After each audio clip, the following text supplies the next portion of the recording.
A symbol of truth, justice, and the human way, he is considered by many as the true embodiment of a superhero, with endless comics, cartoons, TV shows, and merchandise to his name.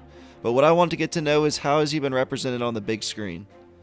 Now I want to start off by saying that I have always liked Superman, but by no means was I a diehard fan of his like I was with Spider-Man or Batman. I mean, it's alright, I had only seen 3 of his movies going into making this mega review, with all those being the Zack Snyder version of the character. Fuck. Which has led me to not care all that much about him since I was never given a compelling reason to. Well, that was until James Gunn's Superman trailer dropped. I was in complete awe at every single frame on screen, taking me back to how I felt when I was a kid watching the Raimi films, and making me realize that maybe I need to give this character more of a shot. Perhaps I treated you too harshly. Besides, what better time to go back through every single theatrically released Superman movie and give my thoughts about it, starting with Richard Donner's Superman.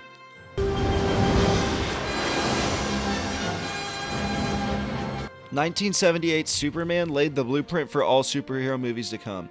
It's crazy how similar it is to Star Wars in that they were both unlike anything ever before seen at the time. When reading Roger Ebert or any other person's review from 1978, it was clear that whether or not you were an adult or a little kid, everyone left that theater in awe of what they had just witnessed. Oh, I don't know if it's art, but I like it. Every trope or staple of the genre was born out of the perfect storytelling on display here. You would think having seen a lot of these story beats being played out over and over again would retroactively lessen the effect the scenes have on you now when compared to someone in 1978, but it's actually quite the opposite. When you originate something and you do it to perfection, it only makes the attempts to capture some semblance of what Donner and company were able to do all those years ago more laughable and half-assed.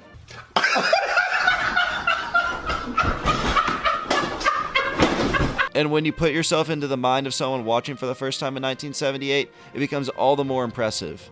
The opening credits / title crawl is very similar to the Star Wars intro, a movie that came out the year prior, but fuck does it work to great effect. From the immediate flash of the logo and blaring of John Williams' score, you are transported into the world of the movie and you never leave until the end credits. Quick side note, it should go without saying that John Williams created an iconic, absolutely banger soundtrack that is irreplaceable, and I'm glad James Gunn was smart enough to realize it and use it in some fashion. The opening collapse of Krypton perfectly delivers all the backstory in an engaging sequence that doesn't feel too exposition-y, like some movies. And it even manages to set up villains of the next movie, intertwining it nicely with Superman's narrow escape and crash landing. Everything about the way the relationship dynamics between Clark and Pa and Ma Kent are handled perfectly. I love seeing Clark take out his frustrations about having to withhold on using his powers for good by launching a football into the stratosphere. This little character moment trickles through into the next movie and sets up the thinking behind some of his interesting decisions later on in Superman 2. Pa Kent's death is done very well and isn't some weird ass scenario that could have easily been avoided that we will get to. The only example of a superhero origin-defining moment that comes anywhere near the level of Superman's, Tobey Maguire's and Spider-Man with Uncle Ben. All leading up to him finding the Fortress of Solitude and the birth of Superman, which felt just as fantastical as anything ever put to screen.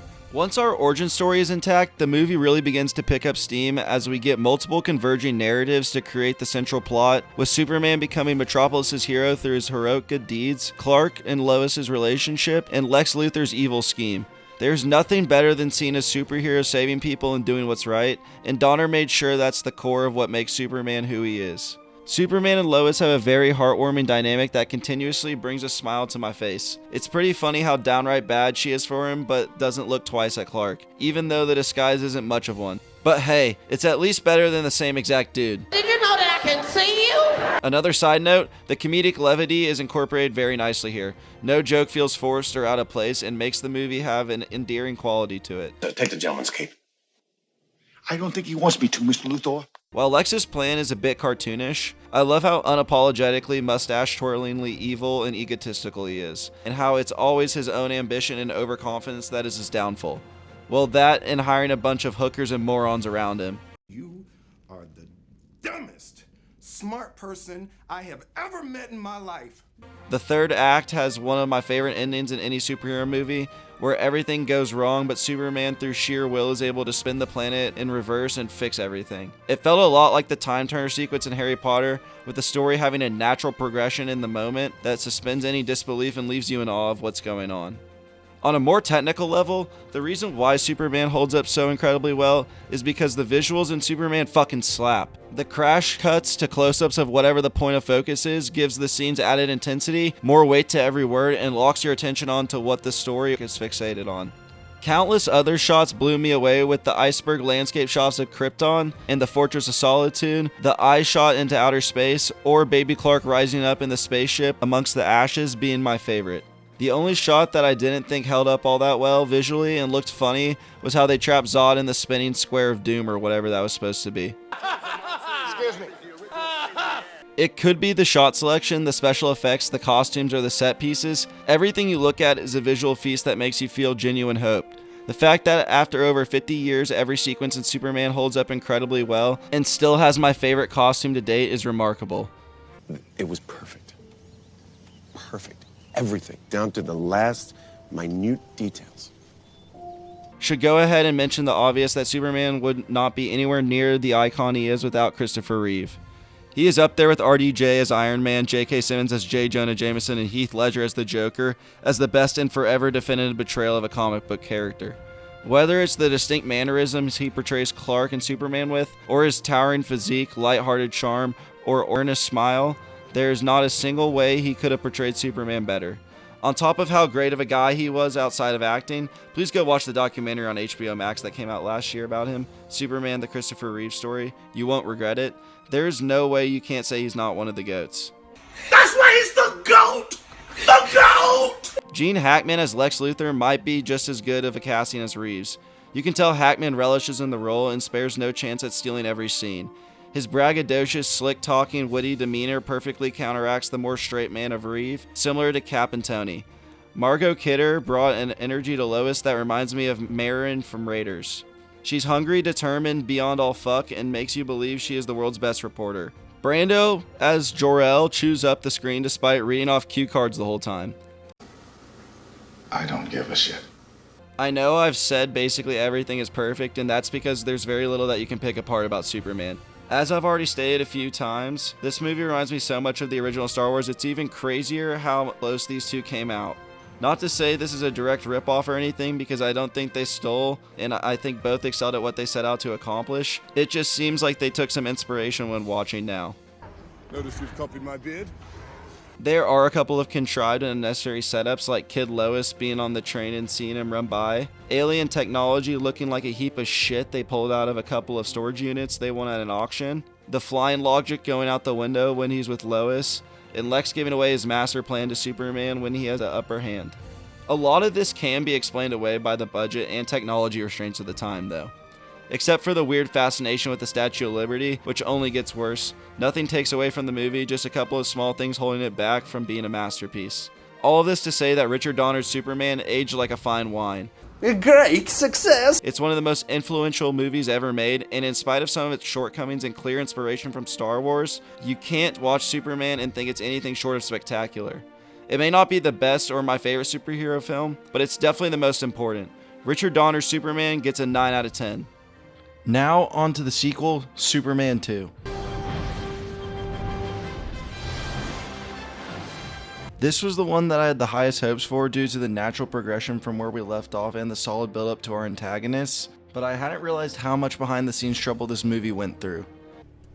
I know a place where a man's worth is measured in the ears hanging from his dog tags. The real deep shit. It was production hell, with disagreements between Donner and the producers regarding creative direction and the budget, leading to Richard Lester taking over and being brought in to finish the movie. After looking further into the dispute and the fan reactions, it became clear that the only version worth watching of Superman 2 was the way Richard Donner intended. Not only was this recut a blessing in disguise, as it kept the tone and core elements intact, but it goes to show just how much studio interference can completely change what we see on screen. Justice League. Kal-El, no! We start out with a Mission Impossible Dead Reckoning style intro where every major plot point in the previous movie is cut up into a montage of the greatest hits, which might have been helpful at the time, but it feels unnecessary now. The movie is set 5 years after the events of the first Superman, having saved the day in the last movie, but unintentionally freeing Zod and his goons from the Phantom Zone. Once free of their imprisonment, Zod travels to Earth where they threaten to rule over the planet, all of this coinciding with Superman willingly giving up his powers in order to live a normal life with Lois. Nearly everything great about the last movie carries over here, with some of the elements that carry over being even more well executed than in the first. The relationship between Lois and Clark here is the strongest that it's ever been on screen. So good. Lois is desperate to try and prove that Clark is Superman, and I love watching Clark keep finding his way out of these impossible, not to show his power scenarios in order to keep his secret alive. It makes for a pretty lightweight but endearing conflict for them, and I appreciated that Lois pretty quickly is able to put two and two together and finally gets him to admit it, because she is built up to be way too smart to pull an MJ and not know who Clark is for 2 whole movies. You're so dumb. You are really dumb. For real. The gradual growing trust in one another to the point where Clark momentarily forgets about all his responsibilities and just wants to be with Lois is so heartfelt that you can at least understand why he got rid of his powers, even if you don't agree with the decision. I get it. Although it ends in a very strange way, which I will get to later, I thought their relationship was the heart of the movie and is a big reason why I found myself more invested in the characters this time around. Going along with the improvement of Clark and Lois' character development, the villains this time around are much more interesting to follow. We still get all the great Lex Luthor shenanigans and mental chess matches with Superman, but add in Zod and his cronies to give Superman a match physically as well.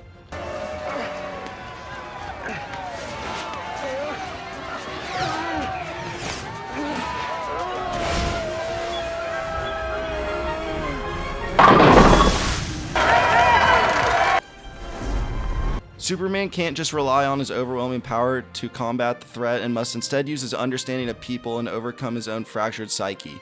This leads to there being more stakes in the action and bigger set pieces, with the highlights being Zod destroying a small town, when Superman and Zod face off in the city, their showdown in the Fortress of Solitude, and I still love Superman reversing time and correcting all of his mistakes at the end, even if some of it is Ferris Bueller logic. This is real simple. Whatever miles we put on, we'll take off. How? We'll drive home backwards.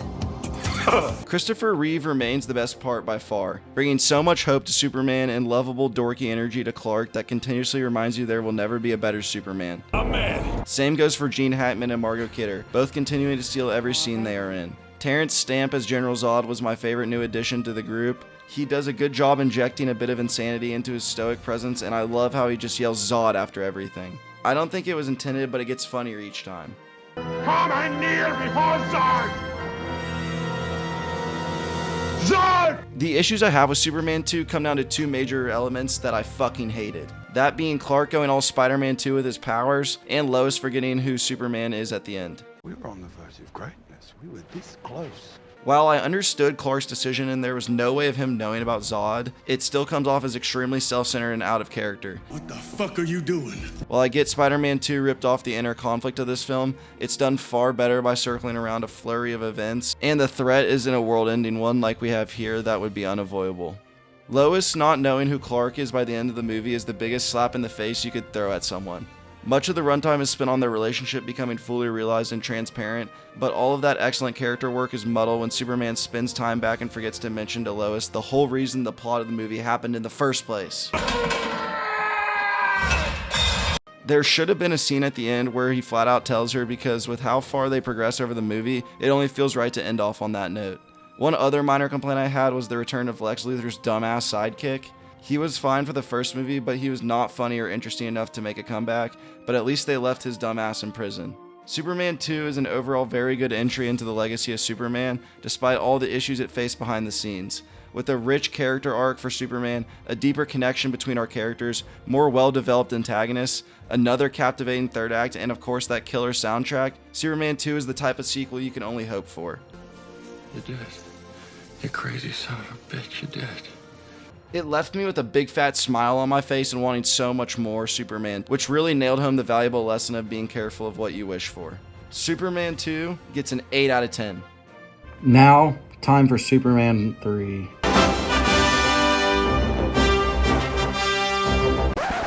What the fuck is this shit? No, seriously, how is this greenlit? This is like the Hangover 2 of Superman movies, in that they knew that they were playing with house money, so they made a half-assed cash grab to keep raking in the bread, even though they were creatively bankrupt. Money, money, money. From the opening title crawl, I knew this was about to be a drastically different movie, and not for the better. Superman 3's biggest failure is throwing out the rich character work of the last two movies. It starts with Superman being a completely different person and being a total douchebag. He stops to check his picture when someone is clearly drowning, purposely pies someone in the face because he had to eye up some random girl. You get the picture. I get that it's supposed to play into his arc across the movie, but the character whiplash doesn't work and is way too glaring, so I'm just trying to figure out why change something that wasn't ever broke. But why? Why would you do that? Why would you do any of that? Same goes for his romance with Lois, as they completely butcher their relationship that was well built up over the last two movies. They cut her out almost entirely to make room for this other love interest plotline that they have to start from square one. What? Why wouldn't they just build off the last two movies with a relationship we care about? I mean, I know that there was behind the scenes disputes with Kidder, but why would you pivot to purposely rehash the same exact storyline of Clark wanting to start a relationship while keeping his Superman identity a secret from his second love interest? That just makes no fucking sense. I mean, it's just bullshit. Fuck. Our antagonists are just about as pathetic as Superman's arc. Of all the villains in Superman's rogues gallery, they landed on a genius data hacker, a rich guy, and a supercomputer. Why not just use Brainiac and Lex at that point? I mean, talk about wasted potential. How do you fuck that up? It's like the studio at every turn said, "Whoa there, calm down, writers. Wouldn't want you to try to come up with anything original or cool." And it's not just the main characters that feel like they're from a completely different universe, it's also everyone around them. You'd think that the people of Metropolis have a combined IQ of 0 with the way they act here. A blind guy walking aimlessly really confuses a metal machine with his dog. An old man gets a bucket of paint all over him, and instead of taking off his head, he starts walking around with it like he's one of the chum bucket zombies from the SpongeBob movie. One of the cops lets Jimmy easily run right past him onto a dangerous fire at a chemical plant. Then, as the genius that Jimmy is, he climbs atop a fire truck ladder and then refuses to come down after nearly being blown up. Is so fucking stupid I can't even put it into words. It's just dumb. It's one thing to have a single annoying or poorly written character, but when you can't choose between who's their least favorite and who's the biggest idiot, you know you fucked it all up. The plot for Superman 3 is almost as bad as its blatant character assassination. This is trying to be Superman hangout movie, where some things happen but nothing really happens. I think a lot of this mess can be explained by the obvious drug use from the people working on the movie, because there's no chance sober people wrote this shit. The plot follows dollar store Lex Luthor as he hires Richard Pryor, a computer programmer, to create a synthetic form of kryptonite so that he can kill Superman to make way for him to use his supercomputer to control weather satellites that will manipulate the weather patterns to hopefully influence the global economy.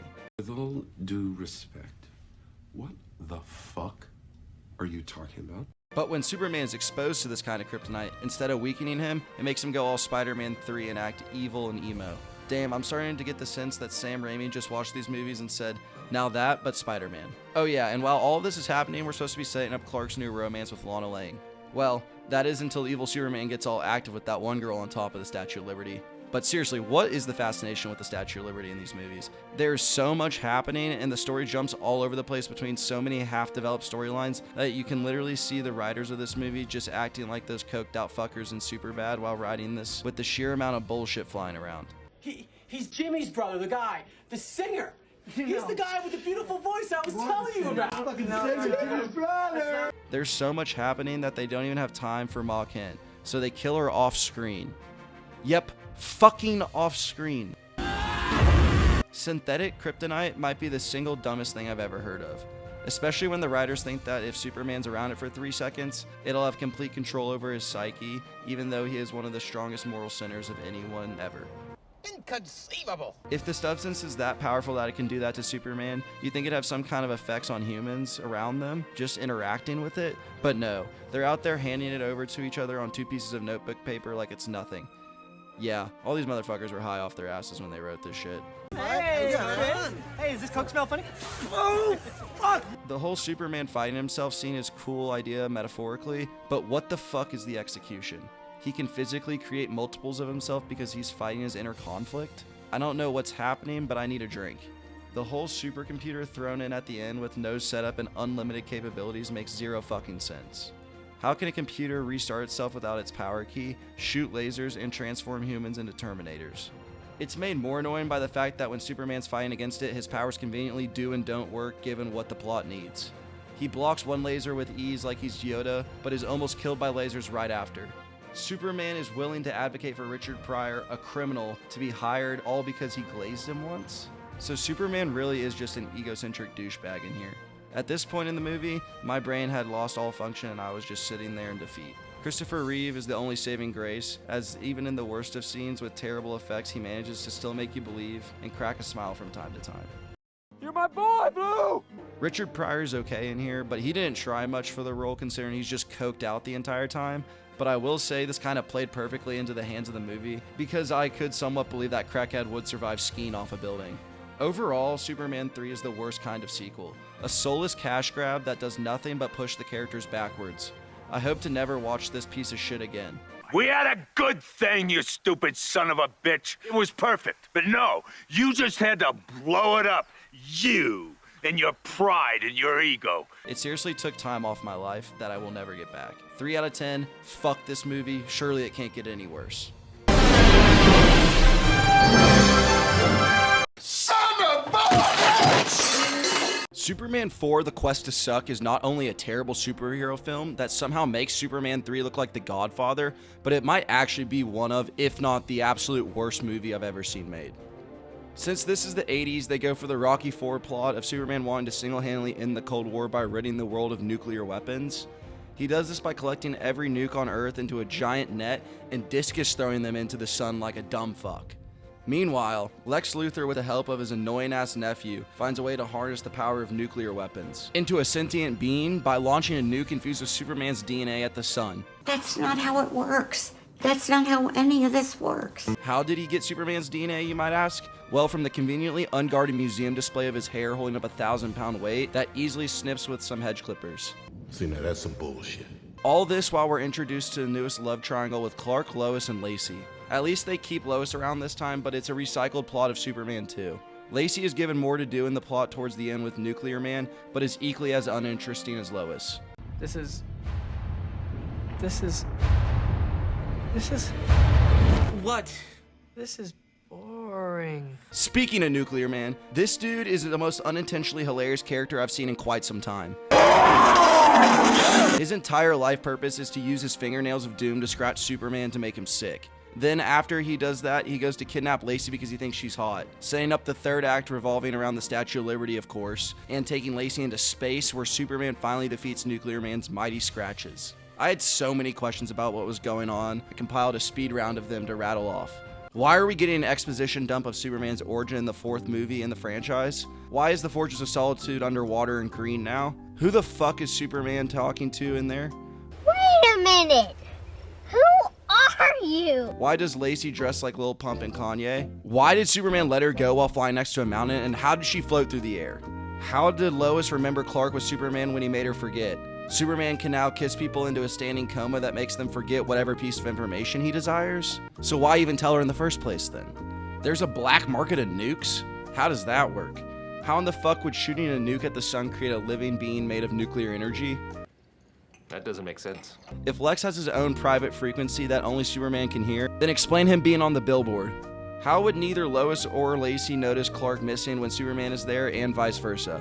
Why does Lois go back to insinuating she knows he's Superman when she's talking to Clark? Does she know or not? Holy fuck. Why would Superman ever take the elevator? Why do the windows explode whenever Nuclear Man goes through the floors of the Daily Planet? Why does Nuclear Man know where to find Lacey all of a sudden? How does Nuclear Man escape the elevator? Why does Superman sink into the surface of the moon like it's quicksand? How does Superman move the moon off orbit and it doesn't have irreversible effects on the planet? How can Lacey breathe in space? How about no? If anyone can answer these questions other than the writers had a negative IQ, please let me know because this movie broke me. The other big thing that jumped out to me with Superman 4 was how cheap and shitty it looked in comparison to the last 3 movies. They were only given a fraction of the budget of Superman 3, and it really shows in the fact that they cut every single possible corner to try and salvage the best possible material to make it work. And it still looks like a cheap pile of dog shit. That is one big pile of shit. The effects aren't even effects. For his X-ray vision, they just show a wall, then cut to the outside shot with either no transition or an iMovie transition effect. Plus, they don't even know how it works, and Superman uses it to reverse the damage done to the Great Wall of China just by looking at it. Don't think that's how it works, but alright. They reuse shots of Superman and Nuclear Man flying 10 plus different times. You can clearly see the crop lines from the green screen on every shot, and it's made worse by the fact that they put every action shot at 2 times speed.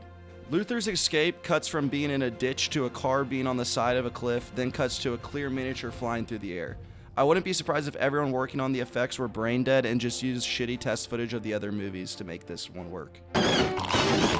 Hey pal, you just blowing from Stupid Town? It's really unfortunate that this is the Superman movie Christopher Reeve went out on. Not with a bang, but with a fat whimper. But hey, at least they didn't make people suffer through another one of these, because it was only going downhill. I wouldn't recommend this to anyone unless they're blackout drunk, and even then, you're still going to think it fucking sucks ass. Superman 4, The Quest to Suck, gets a 1 out of 10. So I originally meant to get this video out about 2 weeks ago, but as you can see with my channel, it's been kind of dead because, well, I've been out of town and just doing a bunch of stuff and been busy, so I haven't been able to quite pump it out as quick as I wanted to. So I figured I'd split into 2 parts so that you guys could at least see my thoughts on the first 4 movies. Part 2 is on its way, don't worry, I'm working on it right now, it's almost done, I just am being slow. So I figured I'd get this out for everyone. If you liked the video and want to see more, here's a few more videos, and if you're excited for part 2, stay tuned because it's going to be up very shortly.